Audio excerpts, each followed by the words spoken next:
నమస్తే, welcome to college TV. ఇటు దేశవ్యాప్తంగా సంచలనం రేపుతుంది ఆపరేషన్ ఖగా. ప్రస్తుతం అనేక మందిని చంపుతూ ఉంది. అది ఎన్కౌంటర్లు కాదు, బూటప్ ఎన్కౌంటర్ అని ప్రజా సంఘాలు లెఫ్ట్ పార్టీలు చెప్తూ ఉన్నాయి. అయితే దానిపైన చర్చించే ప్రయత్నంగా మనతో పాటు సిపిఎం కార్యదర్శి జాన్ వెస్లీ గారు ఉన్నారు. సార్ మాట్లాడే ప్రయత్నం చేద్దాం. సార్ నమస్తే. నమస్తే సార్ చెప్పండి, ఒక్కొక్కరిగా పిట్టలు రాలినట్టు రాలుతూ ఉన్నారు. దాదాపు 300కు పైగా ఇప్పటి వరకు లెక్కలు చెప్తున్న వ్యక్తులే 300కు పైగా చనిపోయారు. ఇది ఇంకా కొనసాగిస్తామని చెప్తా ఉన్నారు. మీరేం అంటే మీ కార్యాచరణ ఎలా ఉండబోతా ఉంది? మావోయిస్ట్ అనే వ్యక్తిని లేకుండా చేస్తామని చెప్పేసి బీజేపీ ప్రభుత్వం చెప్తా ఉన్నారు. ఆపరేషన్ కాగార్ అనేది నిర్ణయించడం అనేది కేంద్ర ప్రభుత్వంది చాలా తప్పుడు ధోరణి. అది అమిత్ షా కానీ మోడీ కానీ మావోయిస్టులను లేకుండా చేస్తాం, నక్సలైట్లను లేకుండా చేస్తాం అనే పేరుతో ఒక హంతక ముఠాలాగా ప్రభుత్వమే హత్యలు చేసుకుంటూ తిరిగేటటువంటి కార్యాచరణకు లైసెన్స్ ఇచ్చినట్టుగా ఉంది కేంద్ర ప్రభుత్వం. ఒకవేళ మావోయిస్టును ఏదైనా చట్టపరంగా చట్టానికి వ్యతిరేకంగా చేస్తే వాళ్ళని అరెస్ట్ చేయొచ్చు, కేసులు పెట్టవచ్చు, జైలుకు పెట్టవచ్చు, లేదా కోర్టు నిర్ధారించిన దానికి అనుగుణంగా శిక్షలు వేయచ్చు. అంతేగాని చంపేయడానికే మొత్తం కేంద్ర బలగాలను పంపించి కరగుట్టల్లో కానీ మిగతా ఛత్తీస్గఢ్ ప్రాంతాల్లో ఇప్పుడు నారాయణ మూడు అడవుల్లో దాదాపు ఎన్కౌంటర్ అనేటటువంటి పేరుతో బూటకపు హత్యల్ని చేస్తుంది. 27 మంది చనిపోయారు. కేంద్ర పార్టీ ప్రధాన కార్యదర్శి నంబాల కేశవరావు గారిని కూడా హత్య చేశారనేటటువంటిది వస్తుంది. ఒకవైపు మావోయిస్టులు మేము చర్చలకు సిద్ధం ఉన్నాం, చర్చించుకొని సామరస్యంగా పరిష్కారం చేసుకుందాం అనేటటువంటి మాట 1కి 3 సార్లు చెప్తున్నారు. ఆయుధాలు ఉంటే వాళ్ళతో చర్చలు ఏంటి అని చెప్పి కేంద్ర ప్రభుత్వం నుంచి బండి సంజయ్ లాంటి వాళ్ళు కూడా మాట్లాడారు. ఆయుధాల విషయం కూడా చర్చిద్దామని చెప్పి వాళ్ళు మళ్ళీ తెలియజేశారు. ఆయుధాలు కూడా ఏంటి అనే విషయం కూడా చర్చిద్దాం. చర్చలు జరగకముందే వాళ్ళతోనే ఏమాత్రం వాళ్ళ మధ్యలో రాజీ జరగకుండానే ముందే అన్ని పరిష్కారం చేసి వచ్చిన తర్వాత అంటే ఇక చర్చలకు ఆస్కారం ఏమి ఉండదు.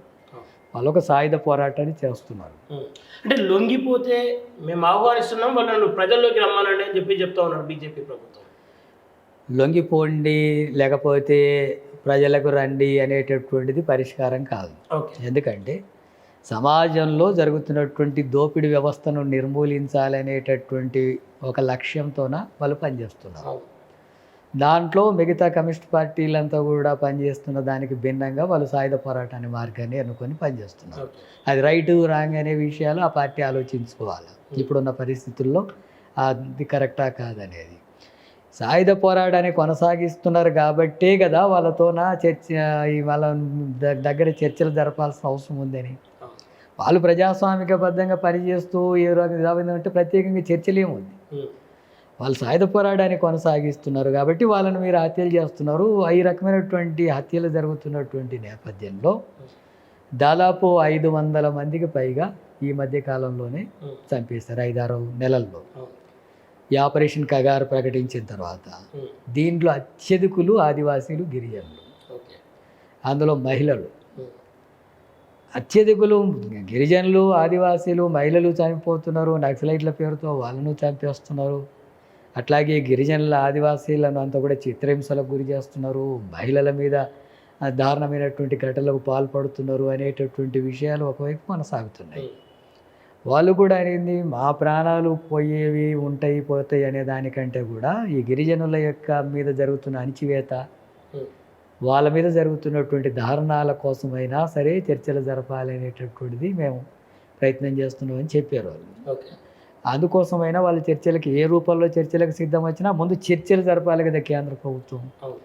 అక్కడ ఏమో ఉగ్రవాదుల మీద జరిగినటువంటి దాడికి సంబంధించినటువంటి అంశం మీద ప్రభుత్వం కూడా ప్రతి దాడులకు పూనుకున్నది. కేంద్ర బలగాలు, సైన్యం, ప్రజలందరూ కూడా మద్దతు ఇచ్చారు ఉగ్రవాద చర్యలకు వ్యతిరేకంగా. కానీ ట్రంప్ చెబితే ఆ యుద్ధ విరమణ జరిగింది, కాల్పుల విరమణ జరిగింది అని ఇప్పుడు చర్చ జరుగుతుంది. మన దేశంలోని పౌరులు, మన దేశంలోని సమస్యల పరిష్కారం కోసం జరుగుతున్నటువంటి ఒక పోరాటం. వీళ్ళంతా కూడా అభివృద్ధిని అడ్డుకుంటున్నారు కనుక వీళ్ళపైన ఈ ఎన్కౌంటర్లు ప్రకటించామని చెప్పి చెప్తా ఉన్నారు. నిజంగా అంటే ఒక ప్రజాస్వామ్య దేశంలో ప్రజల కోరికలను తీర్చాల్సిన బాధ్యత ప్రభుత్వాలకు ఉంటుంది. వాళ్ళ కోరికల మేరకు రోడ్లు వేస్తామని చెప్పేసి ఆ ప్రాంతాలకు వెళ్తే రోడ్లను అడ్డుకుంటా ఉన్నారు, అభివృద్ధి కాకుండా చేస్తూ ఉన్నారు, మావోయిస్టులే అని చెప్పేసి వాళ్ళు బలంగా చెప్తున్నటువంటి మాట. మీరేమంటారు? ఇక్కడ అభివృద్ధిని అడ్డుకోవడం అనేటటువంటిది రోడ్లు లేకపోతే ఇంకేదైనా సౌకర్యాలు అనే పాయింట్లో చూడడం కాదు. ఓకే. ఆ మొత్తం అడవుల్లో ఖనిజాలు ఉన్నాయి. అనేక రకాల కార్పొరేట్ సంస్థలంతా కూడా అక్కడ ఉండేటటువంటి ఖనిజాలని దోపిడీ చేసుకోవడానికి, ఆ భూములను ఆక్రమించుకోవడానికి, ఓకే. వాళ్ళు కార్పొరేట్ సంస్థలు దోపిడీకి అనుకూలంగా మార్చుకోవాలనుకుంటుంటే దానికి ఆటంకంగా నక్సలైట్లు ఉన్నారు. గిరిజనులను అంతా కూడా ఆర్గనైజ్ చేసి కార్పొరేట్ సంస్థల దోపిడీకి వ్యతిరేకంగా అడ్డుపడుతున్నారు. అందుకని అభివృద్ధిని అడ్డుకోవడం కాదు, ఆ మొత్తం అడవుల్లో ఉండేటటువంటి సంపదను దోపిడీ చేసుకోవడానికి కార్పొరేట్ సంస్థలు పూనుకుంటుంటే, దానికి కేంద్ర ప్రభుత్వాలు అండగా ఉంటే, దానికి ఆటంకంగా వీళ్ళు ఉండడం వల్ల అనేది పాయింట్ అసలు విషయం. రోడ్లు వేస్తున్నందుకు అడ్డుకుంటున్నారో, లేకపోతే అభివృద్ధి చేస్తాం, అభివృద్ధి చేయడం అనేది చేసుకుంటే ఎవరు కాదంటారు? అభివృద్ధి కాదు, అభివృద్ధి అనే పేరుతో అక్కడ ఉండేటటువంటి మొత్తం అడవులను అంతా కూడా కబ్జా చేసి ఆ సంపదను దోచుకోవడం కోసం జరుగుతున్నటువంటి కుట్ర ఇది. దానికి నక్సలైట్లు ఆటంకం ఉన్నారు కాబట్టి ఇప్పుడు కగార్ ఆపరేషన్ బయటికి వాళ్ళు వేరుగా చెప్తున్నారు, కానీ ఆ కగార్ ఆపరేషన్ జరుగుతున్నదే కార్పొరేట్ సంస్థల దోపిడీకి అనుకూలంగా. రేపు మీరంతా కూడా చూసిన తర్వాత అదే కనబడుద్ది. మొత్తం కార్పొరేట్ సంస్థల అడవులంతా కూడా ఆక్రమించుకుంటారు, అక్కడ అనేక ఖనిజ సంపదలు ఉన్నాయి, వాటిని అంతా కూడా దోచుకోవడం కోసం జరుగుతున్నటువంటిది తప్ప అభివృద్ధిని అడ్డుకోవడం అనేది. ప్రజలకంతా ఇల్లు ఇస్తాం, భూమి ఇస్తాం, రేషన్ కార్డులు ఇస్తాం, విద్య ఇస్తాం, వైద్యం ఇస్తాం, ఆర్థికంగా అందరినీ సమానంగా అభివృద్ధి చేస్తాం, అన్ని సౌకర్యాలు కల్పిస్తాం అంటే ఎవరు వ్యతిరేకిస్తారు? పోరాడుతున్నదే దానికోసం కదా. ఓకే. ఇంత బహిరంగంగా వాళ్ళు కాల్పులు జరుపుతూ ఉన్నారు. నిన్న నరేంద్ర మోడీ స్పందిస్తూ ఎవరైతే కేశవరావును చంపడం ఒక విజయంగా వాళ్ళను అభినందిస్తూ అది ఒక విజయం అని చెప్పి చెప్తా ఉన్నాడు. ఈ దేశ ప్రధాని ఈ దేశంలో ఒక వ్యక్తిని చంపినప్పుడు విజయంగా ఆయన ట్వీట్ చేస్తున్నప్పుడు ఎట్లా చూసుకోవచ్చు ఇవన్నీ? ఒక పార్టీ ప్రధాన కార్యదర్శి అట్లాగే ఆ పార్టీ చర్చలు జరుపుదామని 3-4 సార్లు కేంద్ర ప్రభుత్వానికి లేఖలు రాసి, అంటే ఓపెన్గా బహిరంగ లేఖలు రాసిన తర్వాత కాల్పులు విరమించేటటువంటి విషయాన్ని కూడా వాళ్ళు సంసిద్ధత వ్యక్తం చేస్తున్నటువంటి ఈ సందర్భంలో ఒక ప్రధానిగా, ఒక బాధ్యత కలిగినటువంటి ప్రధానిగా చర్చలు జరిపి సామరస్యంగా పరిష్కారం చేసి వాళ్ళతో ప్రభుత్వం వైఖరి ఏంటో చెప్పాలి, వాళ్ళ వైఖరి ఏంటో చెప్పాలి, ప్రజలు కూడా అర్థం చేసుకుంటారు. ఆ తర్వాత ఏంటి అనేది ఒక నిర్ణయానికి రావడానికి అవకాశం ఉంటుంది. చర్చలే జరపకుండా వాళ్ళని హత్యలు చేసి అదొక పెద్ద వీరోత్సవం జరిగినట్టుగా, గొప్ప విజయం సాధించినట్టుగా, ఇంకో దేశం మీద మన దేశం మీద దాడి చేస్తే ఇంకో దేశానికి సంబంధించినటువంటి వాళ్ళ మీద ప్రతి దాడి చేసినట్టుగా అలాంటి పద్ధతుల్లో ఒక దేశ ప్రధాని ట్వీట్ చేయడం అనేటటువంటిది అవమానకరమైనటువంటి విషయం.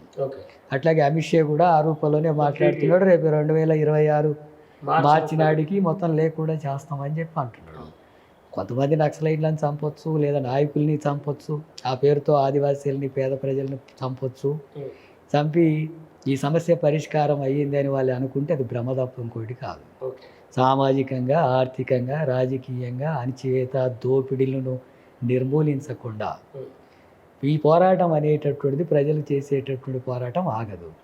ఈరోజు కొంతమందిని చంపొచ్చు, ఇది కావచ్చు, కానీ అది మరో రూపంలో వస్తుంది. మరో రూపంలో దానికి వ్యతిరేకంగా పోరాటం ఉంటుంది. ఎప్పుడైతే దోపిడీ కొనసాగుతుందో, అణచివేత కొనసాగుతుందో, హక్కుల కోసం పోరాడడం అనేది కూడా ప్రజలు అంతే సహజంగా పోరాడతారు. కొంతమందిని చంపితే భయపడతాయి అని అనుకుంటే అది స్వాతంత్ర పోరాటంలో అనేక మంది చనిపోతే కూడా పోరాటం ఆగలేదు కదా, సాధించేంత వరకు పోరాడారు కదా.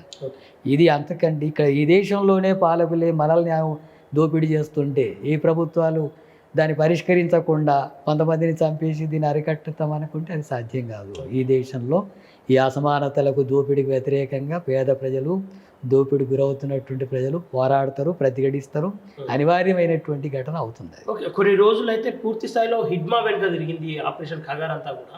అసలు ఎందుకు హిడ్మాను అంత టార్గెట్ చేశారు అనుకోవచ్చు? ఇప్పుడు ఎవరైనా సరే, నంబాల కేశవరావు అయినా, హిడ్మా అయినా, లేకపోతే ఇంకొక ముఖ్యమైన నాయకుడైనా, ఆ పోరాటాన్ని నడుపుతున్నటువంటి దాంట్లో వాళ్ళు ముఖ్యమైనటువంటి నాయకులు. ఆ నాయకులను అంతా కూడా హత్యలు చేస్తే ఆ వెనకాల ఉండేటటువంటి ప్రజలు కానీ, సానుభూతి వాళ్ళు కానీ వెనకడుగు వేస్తారు, ఆ ఉద్యమంలోకి రాకుండా ఉంటారు అనేటటువంటి పేరు ఒక భ్రమతోన వాళ్ళని టార్గెట్ చేసి చంపాలని చెప్పి చూస్తున్నారు. ఇప్పుడు అది కొనసాగుతుంది. ఇప్పుడు ఇదివరకు జరిగిన దాంట్లో అలాంటిది కూడా కొనసాగుతుంది. నంబాల కేశవరావుని చంపినా, హెడ్మాన్ చంపినా, ఇంకొకరిని చంపినా సరే నేను అనేది ఏంటంటే కొంతమందిని చంపి కొంతకాలం అట్లా అది చేయొచ్చు, కానీ ఆ పోరాటం ఆగదు అంటున్నా నేను. పేద ప్రజలు చేసే పోరాటం ఆగదు. వాళ్ళ ఆధ్వర్యంలో కాకపోతే ఇంకొకరి ఆధ్వర్యంలో జరుగుతుంది, ఆ రూపం కాకపోతే ఇంకో రూపంలో జరుగుతుంది. ఇంకొంతమంది కొన్ని వర్గాలు అంటున్నటువంటి మాట ఏంటంటే, ఇప్పుడు ఉదాహరణకు తీసుకుంటే జాన్ వెస్లీ గారు ప్రజాస్వామ్యంలో ప్రజల మధ్యలో ఉండి కొట్లాడుతూ ఉన్నారు. మరి ఇంత టెక్నాలజీ ఉన్న ఈ కాలంలో అడవిలో ఉండే బదులు వాళ్ళందరూ వచ్చి ప్రజల తరఫున ప్రజల్లో ఉండి కొట్లాడచ్చు కదా అని చెప్పేసి ప్రశ్నలు వెలువెత్తుతున్నాయి. ఈ అంశం మీద కూడా చాలామంది మేధావులు, వామపక్ష సానుభూతి పరులు లేదా నక్సలైట్లు చేస్తున్నటువంటి పోరాటం పట్ల సానుకూలంగా ఉండేటటువంటి మేధావులు సైతం మీరు కూడా ఆలోచించండి, ఇప్పుడున్నటువంటి వ్యవస్థలో ప్రజల్ని సమీకరించి పోరాటాలు చేయడం అనేటటువంటి జరగాల, సాయుధ పోరాటం ప్రస్తుత పరిస్థితుల్లో అది సాధ్యమయ్యేటటువంటి అంశం కాదని వాళ్ళతో కూడా చర్చిస్తున్నారు, వాళ్ళకు కూడా సలహాలు ఇస్తున్నారు. వాళ్ళకి ఇస్తున్నటువంటి ఇప్పుడు శాంతి సంఘం లాంటివి కొన్ని ఏర్పడి పనిచేస్తున్నాయి, అలాంటి వాళ్ళు ఈ సలహాలు కూడా ఇస్తున్నారు. వాళ్ళ పార్టీ కూడా ఆలోచించుకుంటుంది అనేటటువంటిది వ్యక్తమవుతుంది. చర్చలు జరుపుదామన్నారు అంటేనే ఏదో కొంత ఆలోచిస్తున్నట్టే లెక్క పార్టీగా. కాబట్టి పార్టీ విధానాలని మార్చుకుంటారా లేదా ఆ పార్టీ ఇష్టమే, కానీ అటువంటి సానుకూలంగా వాళ్ళ చర్చల కోసం ఇంతకుముందు ఎప్పుడు జరగనటువంటి పద్ధతుల్లో వాళ్ళు కోరారు అని అంటేనే ఖచ్చితంగా ఏదైనా ఆలోచించుకునే అవకాశం ఉంది. ఆలోచించుకునే అవకాశం ఎందుకు ఇవ్వకూడదు? ఎందుకు చర్చలు జరపకూడదు? వాళ్ళు ఏమైనా వేరే దేశస్తులా? ఈ దేశ ప్రజలే కదా, పౌరులే కదా, ప్రజా సమస్యల మీద అడుగుతున్న వాళ్ళే కదా. అలాంటప్పుడు చర్చలు జరపాలా, ఆ చర్చల్లో ప్రభుత్వ విధానం కూడా ఏంటో చెప్పాలా, వాళ్ళు ఏం చెప్తారో చూడాలా, ప్రజలకు వ్యక్తం చేయాలా. ఆ తర్వాత జరిగేటటువంటి విషయాల్లో కూడా జరిగితే అప్పుడు చట్టపరంగానే చర్యలు తీసుకోవాలి తప్ప మనుషుల్ని చంపడానికే, వేటాడడానికే బలగాలను పంపించడం అనేటటువంటిది అది మన చట్టరీత్యా కూడా నేరం. అది మరి చట్టాలు ఈ సందర్భంలో చట్టాలు ఎందుకు ఇన్వాల్వ్ అవుతలేదు అనుకోవచ్చు? ఇప్పుడు ప్రభుత్వాలు ఒక నిరంకుశ ధోరణితోన, ఒక నియంతృత్వ ధోరణితోన ఉద్యమాల్ని అణిచివేసేటటువంటి కార్యాచరణ లేకపోతే ఇతర అనేక రూపాల్లో పూనుకుంటున్నటువంటి సందర్భాల్లో ఈ చట్టాలు ఇవన్నీ కూడా అమలు జరిగినటువంటి స్థితి ఉంటుంది. ఎందుకంటే ఆ ప్రభుత్వమే ఒక నియంతృత్వ ధోరణితో వ్యవహరించే పరిస్థితి. అట్లాగే ఆ చట్టాలు అమలు చేయాల్సినటువంటిది కూడా ప్రభుత్వమే. ఆ ప్రభుత్వమే అమలు చేయాల్సింది, ఆ ప్రభుత్వమే అణిచివేయాలని చెప్పి అనుకుంటుంది. ఆ ప్రభుత్వమే ఒక నియంతృత్వ ధోరణితో వ్యవహరిస్తున్నప్పుడు ప్రజలే దీన్ని అర్థం చేసుకొని ప్రజా పోరాటాలు, ప్రజా ఉద్యమాలు వచ్చి ప్రభుత్వాలకు గుణపాఠం చెప్పడం అనేది జరుగుతుంది చరిత్రలో. ఆ రూపంలో ప్రజలు ఆలోచించుకునేటటువంటి పరిస్థితి వస్తుంది. అందుకనే ప్రజా ఉద్యమాలు జరుపుతూ ప్రజల్ని చైతన్యవంతం చేయడం వల్ల వాళ్ళ వర్గ స్వభావాన్ని అర్థం చేయించి ఆ రకంగా ప్రజా సమూహాలతో ఓడించడం అనేది ఆ రోజు అంతిమంగా పరిష్కారం జరుగుతుంది. ఆ పోరాటం వైపు ప్రజలు ఇవన్నీ కూడా అర్థం చేసుకొని ముందుకు వచ్చేటటువంటి పరిస్థితులు భవిష్యత్తులో వస్తాయి. ఓకే, అంటే ఈ ఏదైతే ఆపరేషన్ ఖగార్ ఉందో, ఖగార్కు వ్యతిరేకంగా ప్రతిపక్షాలు ఏదో నామమాత్రాన్నే మాట్లాడుతూ ఉన్నాయని చెప్పేసి భావిస్తాం. మీరేమన్నా? ఇప్పటికీ వామపక్షాలన్నీ కూడా ఖండించినాయి, తర్వాత ఒక సదస్సు కూడా నిర్వహించినాయి. అట్లాగే వివిధ రూపాల్లో చర్చలు జరపాలనే ఒత్తిడి తీసుకొచ్చే కార్యక్రమాన్ని రాష్ట్రంలో చేయడం జరిగింది. టీఆర్ఎస్ కూడా వాళ్ళ సభలో దీన్ని వ్యతిరేకిస్తూ తీర్మానం చేసింది. కాంగ్రెస్ పార్టీ కూడా దీని మీద ఏదో కమిటీ వేస్తాం, చర్చల కమిటీ అనేటటువంటిది రాష్ట్ర స్థాయిలో చెప్పింది. కానీ అఖిల భారత స్థాయిలో కాంగ్రెస్ స్పందించలేదు. వాళ్ళు కూడా స్పష్టంగా తీసుకురావాలా, ఎందుకంటే వాళ్ళ పార్టీ తరఫున కూడా ఈ విధానం సరైందా కాదా, ఇలాంటి చర్చలు జరపకుండా హత్యలు చేస్తామని అంటే కాంగ్రెస్ పార్టీ ఎట్ట సమర్థిస్తుంది? ఆ విషయం కూడా కాంగ్రెస్ పార్టీ కూడా ప్రకటించాల్సిన అవసరం ఉంది. రాష్ట్రంలో సానుకూలంగా మాట్లాడారు, కానీ ఆ కార్యాచరణ లేకపోయినా కనీసం ఆ రకంగా మాట్లాడారు. కానీ కేంద్రంలో ఉండేటటువంటి కాంగ్రెస్ పార్టీ మాట్లాడాల్సిన అవసరం ఉంది. అట్లాగే మిగతా సంఘాలు, సంస్థలు ఇవన్నీ కూడా మేధావులు వీళ్ళందరూ కూడా డిమాండ్ చేస్తున్నారు చర్చలు జరపాలని. అందుకని ఇప్పటికైనా కేంద్ర ప్రభుత్వాన్ని డిమాండ్ చేస్తున్నది ఏంటంటే ఈ ఆపరేషన్ ఖగార్ను వెంటనే నిలిపివేయాలా, అట్లాగే మావోయిస్టులతో చర్చలు జరపాలా. ఆ చర్చలు జరిపినటువంటి అనంతరం ప్రభుత్వం ఏమి ప్రతిపాదనలు చేస్తుంది, వాళ్ళు ఏమి నిర్ణయాలు అమలు లేదా ఏ మేరకు వాళ్ళు ఆమోదిస్తారు, లేదా ఈ ఇరు పక్షాలు ఏం ఆమోదిస్తారనేది ప్రజలకు కూడా వ్యక్తం చేయాల్సినటువంటి అవసరం ఉంది. ఓకే. ఆ రూపంలో వెంటనే చర్చలకు పూనుకోవాలని కేంద్ర ప్రభుత్వాన్ని కూడా సిపిఎం పార్టీగా డిమాండ్ చేస్తున్నాం. ఓకే సార్, చివరిగా ఈ ఆపరేషన్ ఖగర్ను వ్యతిరేకిస్తున్నటువంటి పౌర సంఘాలు కావచ్చు, ప్రజా సంఘాలు కావచ్చు, లెఫ్ట్ పార్టీ సిపిఐ కావచ్చు, సిపిఎం కావచ్చు, ఈ పార్టీలన్నీ కూడా ఒక వేదికగా ఎందుకు రాలేకపోతున్నాయండి? ప్రస్తుతానికైతే ఎక్కడికెక్కడ అనేక వేదికలు వాళ్ళ ఆధ్వర్యంలో నిరసనలు జరుగుతూ ఉన్నాయి. ఆ నిరసనలు జరుగుతున్నటువంటి సందర్భంలోనే ఇక్కడ ఉగ్రవాదుల ఘటన ఇటువంటి నేపథ్యంలో మళ్ళీ ఒకసారి కొంత అటు మారింది. ఆ క్రమంలో ఈ ఆపరేషన్ కగారు కూడా కంటిన్యూ చేస్తూనే ఉంది. కొంతకాలం అది ఆపేస్తున్నాం అన్నట్టు మాట్లాడారు, కానీ అయినా కంటిన్యూ చేస్తూనే ఉన్నారు. సరే, ఇప్పటికైనా సరే ఇప్పుడు అందరు కలిసే చేయాలని కూడా ఏం లేదు. ఎవరి వేదికల ద్వారా వాళ్ళు ప్రభుత్వం మీద ఒత్తిడి తీసుకొచ్చి నిరసనలు వ్యక్తం చేసేటటువంటి పరిస్థితి ఉంది, అది కనబడుతుంది. భవిష్యత్తులో కూడా అలాంటి పరిస్థితి ఇంకా పెరుగుతుందని చెప్పి నేను అనుకుంటున్నాను. Thank you so much sir. ఫైనల్గా మీ పార్టీ తరఫున మావోయిస్టులకు కావచ్చు, చాలామంది లొంగిపోతూ ఉన్నారు, ఇంకొంతమంది అడవులోనే తిరుగుతూ ఉన్నారు, వాళ్ళకి ఏదైనా మెసేజ్ ఇవ్వాలంటే సార్? ఇక్కడ మావోయిస్ట్ పార్టీకి సంబంధించినటువంటి వాళ్ళు కూడా అనేక మంది తమ జీవితాలను అంతా కూడా ప్రజల కోసం, ప్రజల విముక్తి కోసమే అంకితమై పనిచేస్తున్నటువంటి వాళ్ళు ఉన్నారు. నాయకులుగా ఉన్నారు, కార్యకర్తలుగా ఉన్నారు. వాళ్ళ వెనకాల ప్రజలు కూడా అనేక పోరాటాల్లో ఉన్నారు.